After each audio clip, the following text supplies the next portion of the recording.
बहुत सालों पहले वियतनाम में घुसकर भी अमेरिका वियतनाम को हरा नहीं पाया था। वियतनाम से बहुत आगे है ईरान, जिसे हरा पाना लगभग नामुमकिन होगा अमेरिका के लिए। लेकिन फिर वो क्या बिंदु हैं, वो क्या कमज़ोर कड़ियां हैं जो ईरान के लिए चिंता का सबब हैं, और फिर ये शांति के लिए मीटिंग क्यों बुलाई गई थी ओमान में? इन्हीं सब सवालों का जवाब तलाशने की कोशिश करेंगे इस वीडियो के अंत तक। दरअसल ओमान में शांति के लिए मीटिंग बुलाई गई, और ये मीटिंग शांति के लिए बुलाई गई ऐसा तो प्रतीत नहीं होता है, क्योंकि ये मीटिंग असल में दोनों एक दूसरे को भांपने के लिए बुलाई थी और एक दूसरे को नापने के लिए बुलाई थी, और एक दूसरे के मन में क्या चल रहा है उनके इरादों को जानने के लिए बुलाई गई थी। नमस्कार, मैं हूं आशीष त्रिपाठी आपके साथ। और जैसे ही दोनों ने एक दूसरे को भांप लिया तो ये साफ हो गया कि अब कभी भी कुछ भी हो सकता है। अमेरिका और ईरान के बीच ओमान की राजधानी मस्कट में अप्रत्यक्ष बातचीत खत्म होने के कुछ ही पलों के बाद अमेरिका ने ईरान के खिलाफ नए तेल प्रतिबंधों का ऐलान कर दिया। इन प्रतिबंधों का मकसद ईरान के तेल निर्यात को और सीमित कर देना बताया गया। तेहरान इस कदम से सख्ते में है। अमेरिकी विदेश मंत्रालय ने कहा कि ईरान तेल से होने वाली कमाई का इस्तेमाल दुनिया के अलग अलग हिस्सों में अस्थिरता फैलाने और अपने देश के भीतर दमन बढ़ाने के लिए करता। इससे बढ़िया आरोप भला और क्या लगाया जा सकता था कि किसी की कमाई को आप पूरा का पूरा इस तरह से दिखा दीजिए कि इसकी कमाई तो देश के और पूरी दुनिया की शांति के खिलाफ है, तो पूरी दुनिया उसके पीछे लग जाएगी।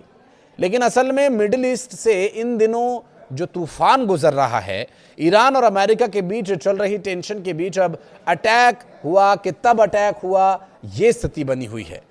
ट्रंप और खामेनेई की लगातार धमकियों के बीच हाल ही में ईरान अमेरिका के बीच बातचीत हुई। ओमान के मस्कट में मीटिंग बुलाई गई। अमेरिका और ईरान के बीच ऐतिहासिक आमने सामने वाली बातचीत हुई। 2-3 घंटे भी लगे। ओमान की राजधानी मस्कट में अमेरिका और ईरान के बीच न्यूक्लियर बातचीत खत्म हुई तो ये स्पष्ट हुआ कि ये बातचीत दरअसल शांति समझौते के लिए काफी नहीं है, क्योंकि कोई बात बनी ही नहीं। और मीडिया रिपोर्ट्स के मुताबिक ईरान और अमेरिका के बीच मस्कट एक शाही महल में अप्रत्यक्ष रूप से परमाणु वार्ता भी हुई, जहां खामेनेई और ट्रंप के दूतों ने अपने अपने पक्ष रखे। मीटिंग खत्म करके दोनों पक्ष बाहर निकल गए। पहले ईरानी प्रतिनिधिमंडल का काफिला होटल के लिए रवाना हुआ और फिर उसके बाद अमेरिकी टीम की गाड़ियां वहां से निकली, जिससे यह साफ हो गया कि दोनों एक मेज पर बैठने से बच रहे हैं। उन्होंने परहेज किया। दोनों तरफ से भी अभी किसी फैसले पर मुहर तो नहीं लगी है, लेकिन दोनों के एक्शंस ये बताने के लिए काफ़ी हैं कि कुछ शांति वांति होने वाली नहीं है। अभी ये स्थिति ऐसे ही तनावपूर्ण बनी रहेगी। ना तो अमेरिका घुस करके हमला करने की स्थिति में है और ना ईरान इसके लिए पहल करना चाहता है। ईरान पर अभी तक हमला इसलिए नहीं हुआ क्योंकि ईरान के पास मिसाइलों का जो बेड़ा है वो दरअसल अमेरिका के लिए बहुत टेढ़ा है। अभी किसी बड़े समझौते की आधिकारिक घोषणा हुई नहीं है, लेकिन जानकारों का कहना है कि केवल एक विराम मात्र है। दोनों पक्षों ने भविष्य में फिर से मिलने के और बातचीत के संकेत दे दिए हैं। मस्कट से आ रही खबरों के मुताबिक ये बातचीत केवल औपचारिकता नहीं है। इस मीटिंग में बातचीत का केंद्र ईरान का परमाणु कार्यक्रम रहा। इसके अलावा जून 2025 में हुए सैन्य टकराव और हालिया तनाव के बाद दोनों पक्ष अब टेबल पर लौटने को तैयार दिख रहे हैं। कहीं से तो दरवाजा खुले। ईरान की ओर से विदेश मंत्री अब्बास अरागची ने मोर्चा संभाला, जबकि अमेरिकी पक्ष का नेतृत्व स्टीव विटकॉफ और राष्ट्रपति ट्रंप के करीबी जेरेड कुशनर कर रहे हैं।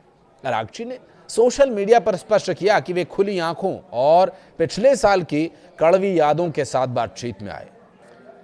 ईरान केवल परमाणु मुद्दे और प्रतिबंधों को हटाने पर बात करना चाहता है। वॉशिंगटन परमाणु मुद्दे के साथ साथ ईरान के बैलिस्टिक मिसाइल प्रोग्राम और क्षेत्रीय गुटों को मिलने वाली मदद पर भी चर्चा चाहता है। ये बातचीत ऐसे समय में हो रही है जब अमेरिकी नौसेना का बेड़ा क्षेत्र में मौजूद है और तनाव चरम पर है। ईरान के राजदूत मोहम्मद फथली ने आज दिल्ली में मीडिया से बात करते हुए कई बड़े संकेत दिए, जिसमें उन्होंने भारत को एक महत्वपूर्ण क्षेत्रीय शक्ति बताया और हाल ही में संयुक्त राष्ट्र में ईरान के प्रति भारत के सिद्धांतवादी रुख के लिए आभार भी प्रकट किया। उन्होंने स्पष्ट किया कि ईरान में स्थिति नियंत्रण में है और वहां रहने वाले भारतीय नागरिकों को घबराने की जरूरत नहीं है। फतली ने संकेत दिया कि ईरान कूटनीति में विश्वास रखता है लेकिन अपनी संप्रभुता से समझौता नहीं करेगा। रिपोर्ट्स के मुताबिक ओमान के विदेश मंत्री के जरिए दोनों पक्षों ने अपनी गुप्त शर्तों और समझौतों का एक कच्चा चिट्ठा एक दूसरे को थमा दिया है, जिससे एक पॉजिटिव फ्रेमवर्क तो तैयार हो गया है, लेकिन सस्पेंस अभी बरकरार है। ईरान और अमेरिका की बातचीत अब एक ऐसे मोड़ पर आ पहुंची है जहां कूटनीति की मेज पर शांति की नहीं बल्कि बारूद की गंध महसूस हो रही है। एक्सपर्ट वली नासर के मुताबिक तेहरान और वॉशिंगटन इस वक्त एक बेहद खतरनाक खेल खेल रहे हैं, जहां दोनों पक्ष युद्ध की पूरी तैयारी में हैं लेकिन टकराने से कतरा रहे हैं। दोनों देश सैन्य कार्रवाई को सिर्फ एक लेवरेज या हथियार की तरह इस्तेमाल कर रहे हैं ताकि बातचीत की टेबल पर एक दूसरे को घुटने टेकने पर मजबूर किया जा सके। ये ऐसा मनोवैज्ञानिक युद्ध है जहां तलवारें खींची हुई हैं, पर वार करने से पहले हर कोई दूसरे की पलक झपकने का इंतजार कर रहा है। कुछ कहना चाहें तो कमेंट सेक्शन में अपनी राय जरूर दीजिएगा। धन्यवाद।